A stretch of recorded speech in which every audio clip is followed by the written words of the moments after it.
Mesdames et messieurs, nous allons débuter maintenant un nouveau programme du spectacle de la foi. Je suis David Soares, je viens dans la paix, dans le pouvoir du nom de Jésus-Christ, pour dire que c'est bon que notre Dieu soit de notre côté, sur nous, avec nous, et pour toujours il pourra nous protéger si nous écoutons sa parole à lui, si nous la mettons en pratique. C'est très important votre action, notre action, pour que ce que nous entendons, le mettre en pratique. Chaque fleuve qui retient l'eau est un fleuve mort, un fleuve qui ne produit pas de vie, un fleuve qui va affluer dans un autre fleuve, un fleuve qui est vivant, agile, dynamique. Vous voyez cela dans la nature. La nature nous montre déjà que Dieu donne des principes pour nous. Ce que nous recevons, nous devons l'utiliser pour pouvoir bénir notre vie et notre famille. Et en ce jour d'aujourd'hui, il y a une chose très importante que Dieu veut de nous. Qu'est-ce que Dieu veut de moi, veut de vous? De l'attention pour sa parole à lui. La parole de notre Dieu, selon Psaume 27, c'est la lumière pour éclairer nos vies. C'est quoi la lumière? La lumière, c'est la connaissance. C'est savoir où marcher, savoir vers où marcher. Et sans lumière, vous restez confus. S'il y a la confusion dans votre vie, aujourd'hui, Dieu veut, avec cette parole que vous allez entendre, dans les prochaines minutes, changer cette situation. Changer complètement. Espérez de grandes choses de Dieu. Espérez de très grandes choses de la parole de Dieu. Elle est comme la hache qui tranche, qui détruit toute chose qui se trouve tout autour d'elle. Et donc, si Dieu est dans votre vie, il va l'être maintenant quand vous écoutez la parole de Dieu et vous allez être bénis. Tout cela et beaucoup plus, nous verrons ici une personne qui a reçu la bénédiction, nous ferons la prière de la foi et je reviens ici au studio parce que commence maintenant qui reçoit le spectacle de la foi dans votre foyer, au nom de Jésus.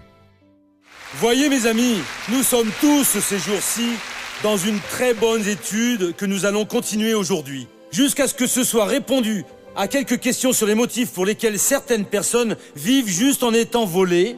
Tout tourne mal pour ces personnes et il semble même que l'ennemi soit aidé par Dieu, comme vous allez le voir dans peu de temps. Mais missionnaires, l'ennemi est aidé par Dieu. Attendez un peu, nous allons à la parole, nous allons voir ce qui s'est vraiment passé. Et laissez-moi rappeler à toutes les personnes qu'elles se préparent parce que Dieu est en train de faire beaucoup de bonnes choses lors de nos dernières réunions. Et certainement, il le fera aussi aujourd'hui ici. Bien, en relation à ce que monsieur, vous avez à dire sur pourquoi certaines personnes vivent en étant volées. Je n'ai rien à dire si ce n'est que la Bible dit. Dans le livre des Juges au chapitre 2, nous avons vu ici, mais je vais juste montrer ce verset, où le Seigneur Dieu avertissait les enfants d'Israël. En premier, ça a été dans le Deutéronome en diverses parties, pour qu'ils ne sortent pas de la parole de Dieu. Parce que s'ils sortaient, ils seraient tous atteints par l'ennemi et paieraient un prix très élevé, paieraient un prix très très cher. Il y a beaucoup de gens dans la maison de Dieu sortant de la parole. Quelques-uns, tristement, sortent pour le péché. Pour d'autres personnes, ce n'est pas proprement parlé pour le péché. Mais ces personnes veulent être plus que ce Dieu les a fait être. Et alors, elles commencent à laisser la parole de Dieu de côté et suivent ce qu'elles pensent que Dieu est en train de leur dire, ce qu'elles pensent que signifient les rêves qu'elles ont eus. La vérité est la suivante. Dieu nous dirige par sa parole à lui. Et il y en a qui, non, j'étais en train de prier parce que je viens d'avoir une pensée et je pense que Dieu m'a parlé. Et il n'y en a rien eu de cette parole de Dieu en cela. Et ces personnes se cassent le nez. Et des fois, elles prennent de mauvaises décisions qui maltraitent d'autres personnes, qui en font d'autres souffrir.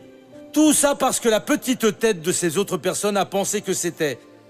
Moi, principalement, je n'ai pas été dirigé ainsi et je ne veux pas l'être. Les fois où j'ai pensé que je l'étais, je me suis cassé le nez et j'ai dit merci beaucoup à Dieu. Je préfère être dirigé par la parole de Dieu. Ainsi, il y a ces cas. Il y a des cas où la majorité se détourne. Dieu avait dit aux enfants d'Israël, vous n'allez pas vous marier avec les personnes des autres peuples, ni leur donner vos filles, ni recevoir leurs filles. Et ils n'ont pas fait cela.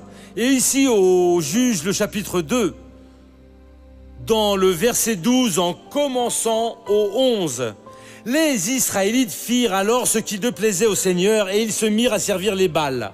Ils abandonnèrent le Seigneur, le Dieu de leur père qui les avait fait sortir d'Égypte, et ils se mirent à suivre d'autres dieux, d'entre les dieux des peuples qui les entouraient. Ils se prosternèrent devant eux et ils contrarièrent le Seigneur. Ils abandonnèrent le Seigneur et se mirent à prier Baal et les Astartés. Mais missionnaires, nous ne sommes pas en train de faire cela. Il y en a qui le font. Il y a beaucoup de chrétiens qui ont peur. Le démon de la peur les effraie et ils ont très peur. La Bible dit au Proverbe 28, 1, c'est ici. Proverbe 28, 1.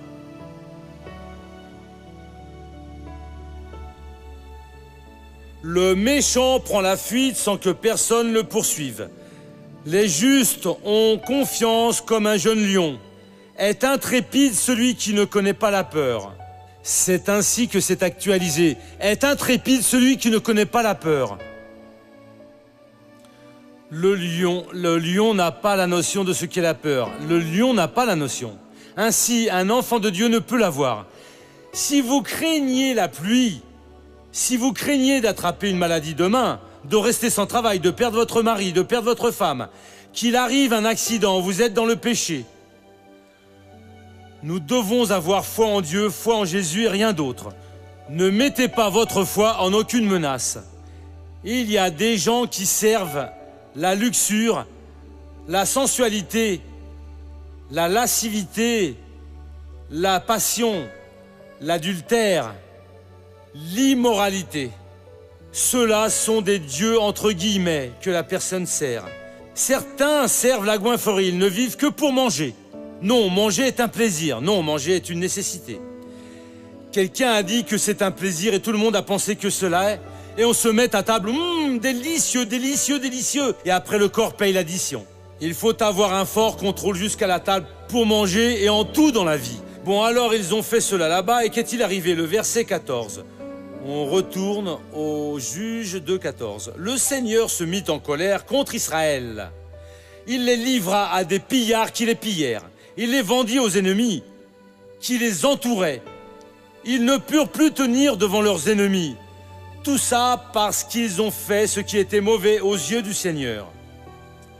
Nous devons, dans la vie, nous qui avons la lumière de l'Évangile, nous réveiller, passer toute la journée sans dormir en disant « Je ne vais pas faire ce qui semble mauvais aux yeux du Seigneur ».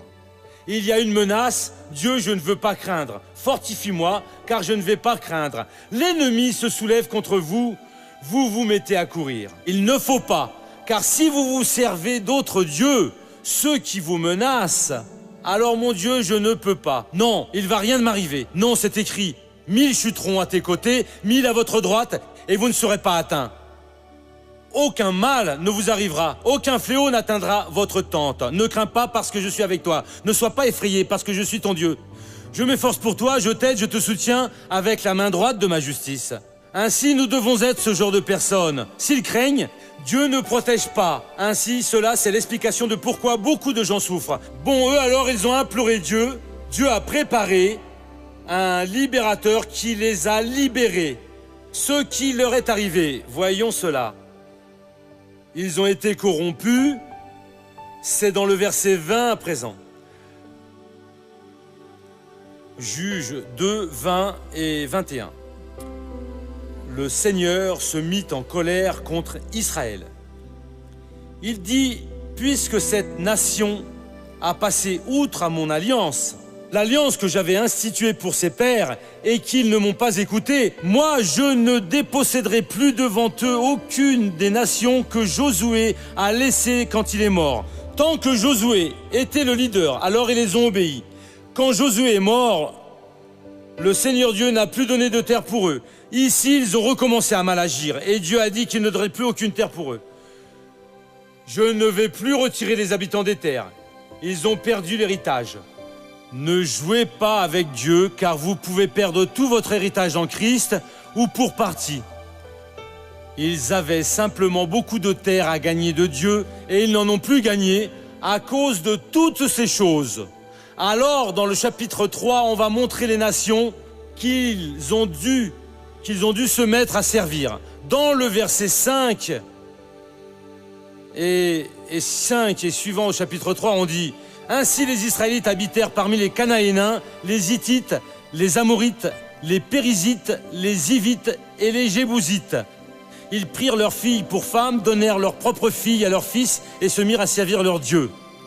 Les Israélites firent ce qui déplaisait au Seigneur. Ils oublièrent le Seigneur, leur Dieu, et ils se mirent à servir les Baals et les Achéras. Le Seigneur se mit en colère contre Israël. Il les vendit à Cushan, Rishethaïm, roi de Mésopotamie. Les Israélites furent soumis à Cushan, Rishethaïm pendant 8 ans. Les Israélites crièrent vers le Seigneur et le Seigneur suscita aux Israélites un sauveur qui les délivra, Othniel, fils de Kénaz, frère cadet de Caleb. Le souffle du Seigneur fut sur lui, il devint juge en Israël et il partit pour la guerre. Le Seigneur lui livra Cushan Rishethaïm, roi de Mésopotamie, et il fit sentir son pouvoir à Cushan Rishethaïm. Le pays fut tranquille pendant 40 ans, puis Othniel, fils de Kénaz, mourut. Qu'est-ce que cela signifie pour nous ? Vous venez à l'église et prenez une inspiration. C'est un libérateur que Dieu a pour vous. Et vous croyez et vous vous libérez. Passe 1 mois, 1 an, 10 ans et tout va bien.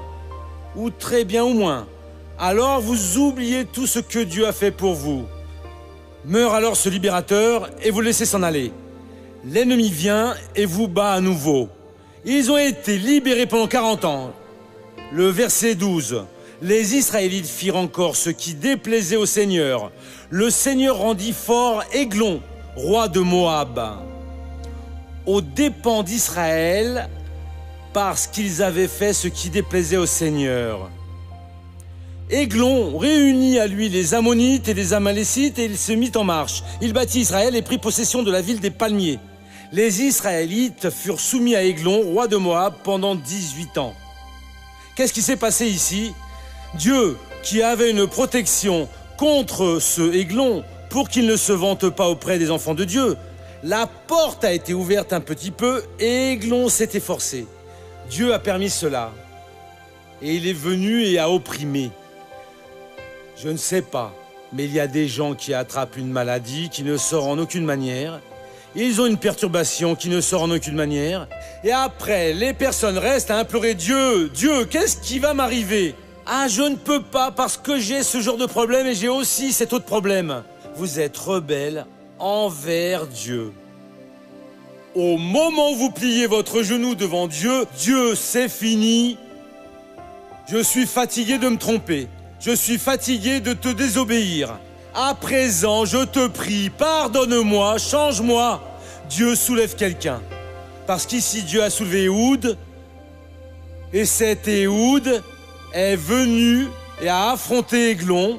Il en a fini avec lui. Et il a appelé tous les enfants d'Israël. Ils sont allés à la bataille. Ils ont nettoyé la terre complètement. Et alors, ils ont passé non pas 40, mais 80 ans, libérés. Mais Éhoud a vécu 80 ans ? Non. Quand Éhoud est mort, les Philistins se sont soulevés et les ont capturés. Nous allons voir cet épisode ici dans le chapitre 4. Les Israélites firent encore ce qui déplaisait au Seigneur. Éhoud était mort. Le Seigneur les vendit alors à Yabin, roi de Canaan, qui régnait à Hatzor. Le général de son armée était Sisera. Il habitait à Haroshet Goyim. Les Israélites crièrent vers le Seigneur, car Yabin avait 900 chars de fer. Ils opprimaient avec violence les Israélites depuis 20 ans. Le chapitre 3, les versets 30 et 31. En ce jour, Moab fut humilié par Israël et le pays fut tranquille pendant 80 ans. Après lui, il y eut Shamgar, fils d'Anath. Il bâtit 600 hommes des Philistins avec un aiguillon à bœuf. Lui aussi sauva Israël. Quand Éhoud est mort, les Philistins ont dit « Ils n'ont plus de protection ». C'était déjà une histoire courante là-bas. Quand ce juge est mort, Israël n'avait pas de roi, c'était le juge que Dieu soulevait. Quand il décède, le peuple se remet à pécher, il est faible. Il est déjà tant d'années que nous allons prendre possession. Mais le peuple n'était pas encore en train de pécher. Et le Ehud avait préparé un substitut. Et il avait enseigné au peuple. Les Philistins sont venus, il a pris un aiguillon à bœuf, et avec, il en a terminé avec 600 Philistins. Et les personnes ont dit, il ne peut pas, avec lui maintenant c'est différent. Et il s'est passé encore du temps, je ne sais si c'est 40 ans chacun. Je sais qu'au total, ce fut 80 ans où ils ont eu la paix. Mon frère, nous ne devons pas seulement nous préparer, mais aussi enseigner à nos successeurs, à ceux de notre famille. Cela, c'est le chemin, suivez-le, parce que l'ennemi est en train d'espérer une petite brèche. Il rôde tout autour de nous, rugissant comme un lion, cherchant quelqu'un qu'il puisse dévorer. Celui qui suit le conseil de la parole de Dieu va vaincre. Celui qui ne suit pas, oubliez-le. Ça me fait me souvenir d'un cas ici que j'ai lu et on dit qu'il est véridique que c'est arrivé en Afrique. 2 Africains étaient dans un canoë sur une rivière pleine de crocodiles. Et soudainement, une chose a frappé le fond du canoë, il a tangué et ils se sont tombés à l'eau dans cette eau boueuse. Mon Dieu, qu'allons-nous faire? L'un a dit ainsi, regarde, haut dans le village, il y a un vieux monsieur qui nous a enseigné. Si vous chutez dans l'eau, ne nagez pas dans le sens du courant. Parce que le crocodile nage ainsi, plongez et nagez à contre-courant. Et je suis un abruti par hasard, moi je vais vers la rige et il a commencé à nager comme un fou. Et l'autre a plongé et a nagé. Et quand il est arrivé de l'autre côté, il a regardé, il n'y avait plus aucun signe de vie. Le crocodile est venu et a pris celui qui avait nagé selon la facilité. Et il n'a pas suivi le conseil du sage. Mon frère, suivez le conseil de Dieu. Si votre vie a été une vie de souffrance, je vais le dire tout bas dans le haut-parleur pour que tout le monde entende. Vous êtes en rébellion contre la parole de Dieu. Si vous réglez ça avec Dieu et laissez l'Esprit de Dieu dominer votre cœur, être l'arbitre, être le Seigneur de votre vie, alors vous allez voir que ces ennemis ne vont pas supporter, vous allez avoir du succès. Amen. Allons au feuilleton de la vie réelle.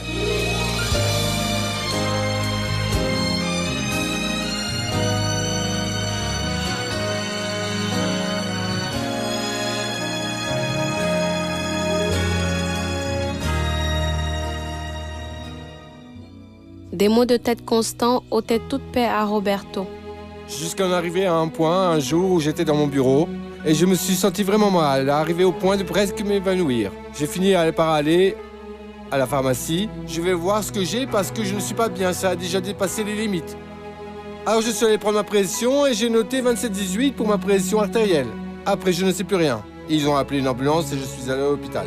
Les premiers examens qui ont été faits, des électrocardiogrammes, ont montré que j'avais un problème cardiaque grave.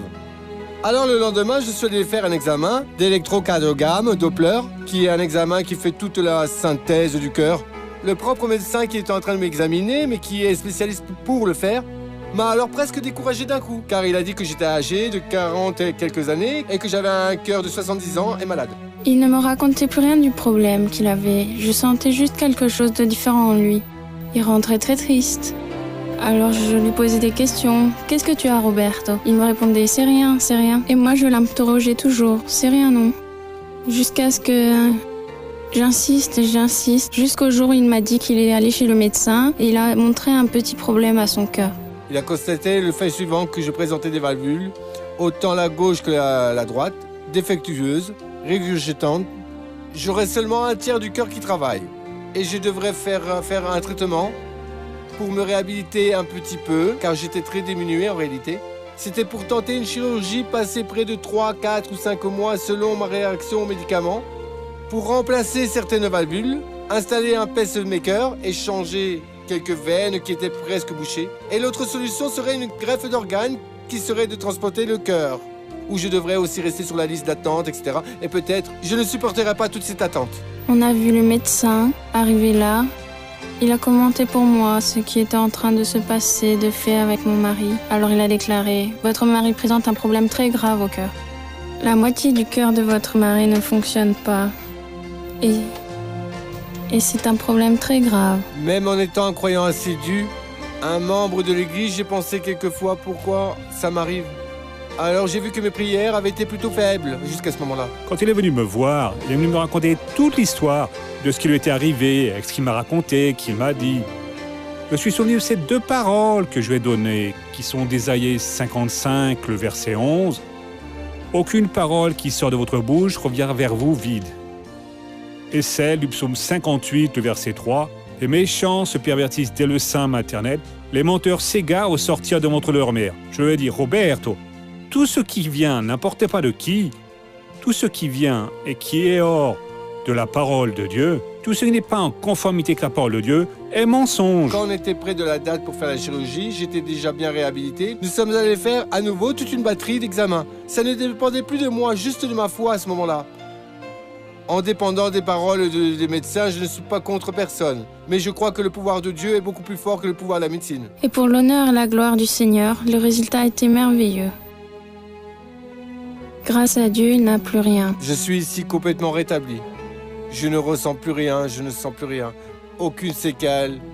Je n'ai pas eu à faire de chirurgie. Je n'ai aucun mal. Je n'ai plus de maux de tête, aucun symptôme. Je travaille normalement.